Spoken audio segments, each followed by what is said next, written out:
Hey everyone, and welcome back to my channel. If you're new here, my name is Sheri and I love to do DIY and art tutorials as well as food reviews. And today I'm doing a video that has been so requested by everyone. If you have watched my previous video on how to preserve whole flowers, then this is the video for you because I'm going to show you the two different ways that I like to preserve bridal flowers by pressing them. So something a little bit different today. But this is a bouquet that I've gotten from one of my brides. I am a botanical artist, so I work a lot with preserving flowers. I preserve them in resin for my brides, and then I also do botanical lettering workshops. So if you're also in Brisbane and you want to come along to one of my workshops, definitely go and check me out. I'll put the link in the bio. But today I'm going to show you how you can press a beautiful bouquet like this, and I'm going to show you the two ways that I like to do it. How beautiful are these flowers? I've just got to say that first up before we get into the tutorial. What you're going to need is a microfleur press, and this is my favorite way of pressing flowers because it's fast and it's super efficient than the other way that I'm going to show you, but both work equally as well. I just prefer this because it's a lot faster. Your microfleur press comes with 2 felt pads and 2 cloth sheets as well as the press itself. All you're going to need to do is get your whole flowers. I'm just getting some off the bouquet, and then you're going to cut those down and then put them into the press. So you want to cut as close as possible to right down to the stem. Don't cut too close because then you can make the flowers fall apart, but you also don't want to have the stem on it because it takes longer to dry and it won't flatten out as nicely. So as close as possible, I'm just using a tiny pair of scissors to do this.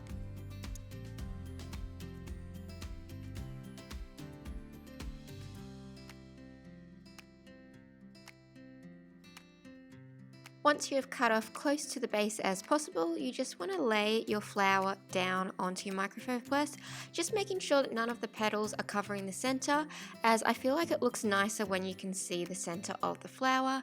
So I just place them face down, and then I add the pads on top and the press.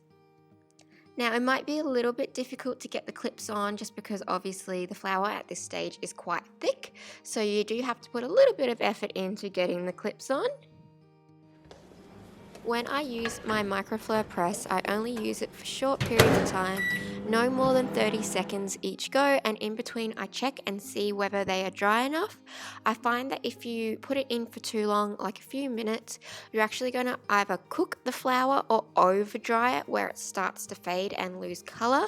You especially have to be careful with this with your more lighter coloured flowers because they can dry out too fast. Your reds and your purples hold colour really well, but your soft pinks and whites generally don't, so you do just have to check in between. I normally do 30-second blasts and then just see if it needs any longer. The second way that you can press whole flowers is the traditional old school way with some old books. So all I have gotten is some old books that I found in my house, and these ones are the paper kind. You don't want to get books that have the glossy pages to it because they actually don't soak up the moisture and can make your flowers go moldy because the moisture has nowhere to go. So what you're going to need is the old books, some paper towel. I like to put some paper towel in between with the flowers just so there's that extra soaking, because I don't want any of my flowers to go moldy, especially because these are from a bridal bouquet, so I only get one shot to dry them correctly. It's the exact same process where you want to cut as close off to the base as possible of the stem, and then you're just going to lay them down flat, put your paper towel on, and then close the book. And you're just going to do it in layers. So I then put some heavy weights on top of my book, and I like to leave these in a sunny spot. So I normally leave all of my books drying with all the pressed flowers in them, drying on my windowsill, and then I put a few like paper weights and stuff on top of them just so they get an extra press.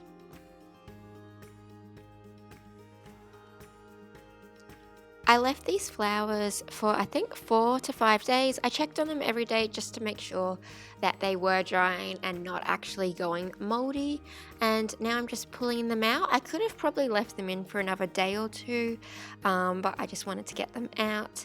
And what I do is when I get them out and I'm happy because they're nice and pressed now, so I can just leave them on a board with all the other flowers that I've pressed from that bouquet, and I just leave this in the sun for a few days until I'm ready to start putting them into resin. So they could have had a few more days in the books, but I wanted to get started, so I just put them on a little tray with some paper towel. Always have paper towel, even if they feel dry. You just never know if there's any extra moisture just in the layers of petals.